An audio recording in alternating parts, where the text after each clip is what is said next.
I, 24 male, caught my girlfriend, 22 female, giving my dad, 54 male, a foot massage. My girlfriend and I have been together for a year. The previous 2 months, she has been living with me at home with my parents due to the fact that we have both been experiencing financial difficulties, and she has a terrible relationship with her family. Everything has been going well, and she has made it a point to provide a hand around the house whenever she is able. She normally gets up at 6 o'clock in the morning to do the housekeeping in quiet. She woke me up when she left the room this morning, but I didn't pay attention to it since it didn't bother me. My mouth was dry, so I walked to the kitchen to get a glass of water to quench my thirst. My girlfriend doesn't generally clean that particular room, so I saw the door to the guest room was open in the hallway. This was uncommon for her. The first thing I saw upon opening the door was my father asleep in a chair next to the bed, his feet propped up, and my girlfriend sitting in front of him, her hands wrapped around one of his feet.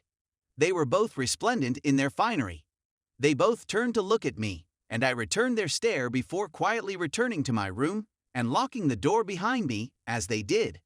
When my girlfriend came to the door, she explained to me that it was simply a foot massage and that it wasn't what I had anticipated, but I didn't pay attention to her. I also heard my father slapping me on the back of the head and calling me immature, followed by my mother begging with me to at the very least come out for dinner. I attempted to go through her phone for any weird text messages, but the phone was locked when I tried to open it.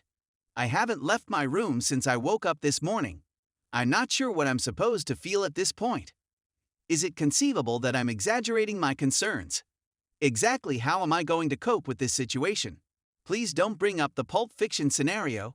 I have no interest in hearing about it. Edit.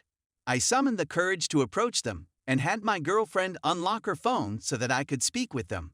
This has been going on for a long time, and I'm betting that my mother either didn't notice or doesn't care about what is going on. There are a number of different heart emojis. It was too tough for my girlfriend to tell me, she added, but she felt terrible for my father, who had expressed discomfort over his age and foot problems.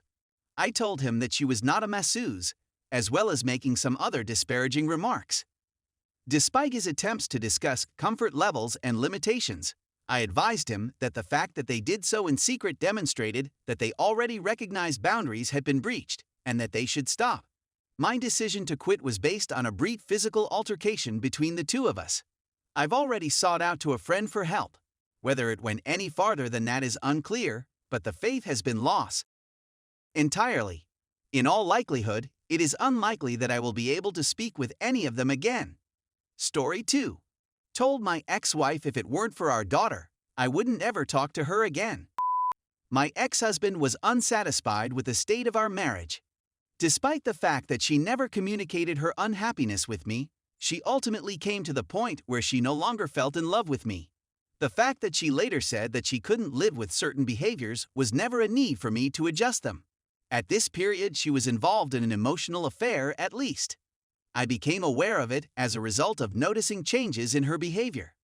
Her phone was with her at all times, no matter where she went. The shower and the bathroom were always nearby, hidden under her pillow, and she never had to go far. When I approached her, she would quickly close her phone and walk away. The message was quite obvious. She was never going to admit it to me, no matter how much I begged.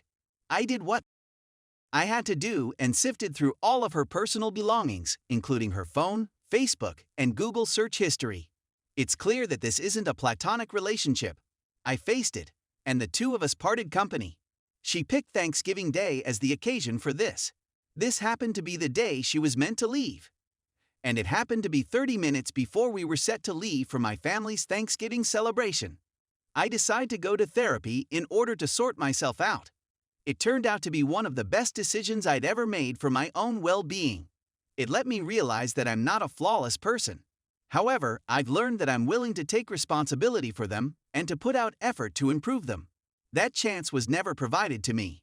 Before throwing down the towel, I was even open to the idea of going to couples counseling. She said it was futile since she didn't care about me, and therefore it was meaningless.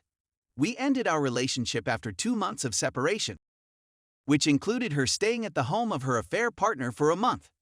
The fact that she chose to go without even making an effort to repair the things that I didn't even realize were wrong crushed my spirit.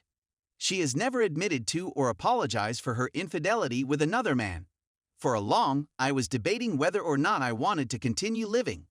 With the help of counseling, exercise, family support, medication, my child, and pure tenacity, I was able to get out of the woods I was in. I'm back to my old self. I'm completely satisfied. Her decision to divorce was made in April of this year. We split everything equally between us. I'm in good shape. Moved, having my braces removed, in great condition, with a fabulous career, and meeting lots of lovely females are some of my goals for the next several months. Having a conversation with my ex, on the other hand, often forces me to take a step backward. I realized that I needed to set some boundaries with her in terms of communication. I wrote to her approximately a month ago, explaining that I wanted any communication between us to be focused only on our child's well-being. In this case, she has diverged from the desired course of action. We have joint custody of our child. She wanted to go on a weekend trip with her friends, so I agreed to adjust some of the legally agreed-upon timelines for the birth of our daughter in order to accommodate her wishes. It was through text message that she informed me that we would be handing over at around 6 p.m. and that she was open to changing the schedule if required. I asked her if we could do it at 6:30 p.m. instead, so that our child could have dinner with me and my parents and I wouldn't have to worry my mother, who was making dinner at the time. She agreed, and I thanked her for her cooperation. As a consequence of the divorce, I'll be staying with them until the end of next week. She conveyed her wish for us to begin eating sooner rather than later. I inquire as to the reason for this. It's because we agreed on a time of 6 p.m., she said. No, I said. My mother would not alter her plans because of the infidelity and other inappropriate behavior. Due to the fact that I'm doing her a favor by swapping, it is my legal custodial time, and asking my mother to modify dinner is not an option. I refuse to change my mind. She flies into a text fury, stating that she would either drive over and wait in the driveway until we are through dining, or that she will just come pick up our child from school. I promise her that she will not. Her next move is to call me 5 times in a row. She says she'll be on the phone all night since she has nothing else planned. When she phoned, I didn't pick up the phone and instead told her I was in the middle of watching a movie. After the film, we have a conversation, and it is clear that the conversation is growing emotional. She had been calling me a jerk for years. Keep in mind that she had never before notified me that she felt that way about anything. If the caller grew abusive, I would end the conversation. We had another discussion about it last night. It was important for me to remind her of the communication boundaries I had set with her. When she asked if we could talk about our past, I told her it was not an option. I informed her that my family was aware of her relationship with another man. It was with much regret that I told her that her actions had had a severe impact on my mental health. I've informed her that I'm doing great now, yet she continues to put me down with her behavior. I told her that calling her is a kind of verbal abuse, which I would not tolerate under any circumstances. I also advised her that I believe the constant phone calls to constitute harassment, and that, if the harassment continued, I would file a lawsuit against her on my behalf. As I explained to her, I hoped I didn't feel this way, but I knew that if it weren't for our kid, I'd never speak to her again because of the manner she chose to end the relationship. I'm still suffering from a nasty cold. In my opinion, she should be made aware of what she has done to me and how I feel about her as a result of it. Nothing appears to be quite right.